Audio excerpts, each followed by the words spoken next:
স্বৈরাচার সরকারকে পতন করে ভুল করেছি, আর দ্বিতীয়টু ভুল করেছি আমরা শহীদ না হয়ে। এখন আমরা মুঠোফোনে, ফেসবুকে, মেসেঞ্জারে নানাভাবে হুমকি পাচ্ছি, আমাদের বাসায় কাপড়ের কাপড় পৌঁছে দেওয়ার হুমকি দিচ্ছে। আমরা সব জানি, আমাদের মুখ খুললে কিন্তু এই উপদেষ্টা দাবিদারি থাকবে না। এই দেশ আমরা জীবন বাজি রেখে আমরা স্বাধীন করেছি। বিপিন হক নূরের রক্তের বিনিময়ে এই বিপ্লবী সরকার বসে আছে। আজকে তিনি রক্তাক্ত। একটা কথা স্পষ্টভাবে বলতে চাই, আপনারা যারা চোখে ঠুনি পরে এখনো বসে আছেন, হাওয়া বুঝে রাজপথে নামবেন কি নামবেন না এখনো ভাবছেন, তাদেরকে বলে দিতে চাই, গতকালকে নূর রক্তাক্ত হয়েছে, আজকে আমি হব, কালকে আপনার পালা। একদম তাই বলতে চাই, এখানে ভিনদেশি এজেন্ডা বাস্তবায়ন করার জন্য, পতিত সরকারকে পুনরায় আবার প্রতিষ্ঠা করার জন্য যারা চক্রান্ত ষড়যন্ত্র করে যাচ্ছেন, স্পষ্টভাবে বলতে চাই, আমাদের রক্তের যদি এক বিন্দু পরিমাণ শরীরে থাকে, সেই এক বিন্দু পরিমাণ রক্ত থাকা অবস্থায় আপনাদের এই স্বপ্ন আমরা পূরণ হতে দিব না। আমাদের সাথে 18 কোটি জনগণ আছে, আপামা জনতাকে নিয়ে প্রয়োজন বোধে আরেকটি জুলাই আমরা ঘটাবো।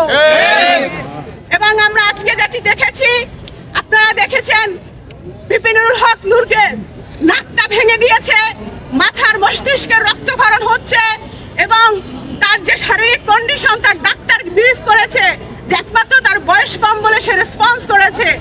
তিনি যদি একটু বয়স্ক হতো তাহলে সে এই রেসপন্স করতেন না। তাহলে আপনাদের বুঝতে হবে তাকে হত্যার উদ্দেশ্যে এই হামলা করা হয়েছে। তার তীব্র নিন্দা এবং প্রতিবাদ জানাই।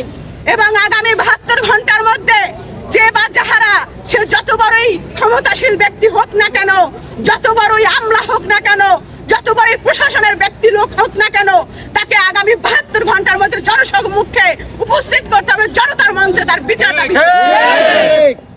আমরা আরেকটি কথা বলতে চাচ্ছি, এই নূর একা না, এই নূর সাহসের বাতিঘর। প্রতিটি বাংলার ঘরে ঘরে এক একটা করে নূর রয়েছে। আমার সাবেক দলের নেতা বিপিনুল হক নূর, তার কাছ থেকে যে সাহসী উদ্যম পেয়েছি, সেই উদ্যমে বাংলাদেশ আম জনগণ পার্টিকে নেতৃত্ব দিচ্ছি। আজকে আমার পার্টির সকল নেতা কর্মীকে নিয়ে রাজপথে এসেছি। তার পরিবারের প্রতি আমরা সহমর্মিতা জানাচ্ছি, এবং সেই আন্দোলনে, এই প্রতিবাদের আন্দোলনে আমরা একত্রতা প্রকাশ করতে যাব। আমরা দুটো ভুল করেছি, যেমন হাসানাত বলেছেন, এক, আমরা স্বৈরাচার সরকারকে পতন করে ভুল করেছি, আর দ্বিতীয়টু ভুল করেছি আমরা শহীদ না হয়ে। এখন আমরা মুঠোফোনে, ফেসবুকে, মেসেঞ্জারে নানাভাবে হুমকি পাচ্ছি, আমাদের বাসায় কাপড়ের কাপড় পৌঁছে দেওয়ার হুমকি দিচ্ছে। এই অবস্থায় আমরা আছি। দেশকে বাঁচানোর জন্য জীবন বাজি রেখে দেশকে আমরা বাঁচালাম, এই রাষ্ট্র আমাকে সেই সিকিউরিটি দিচ্ছে না।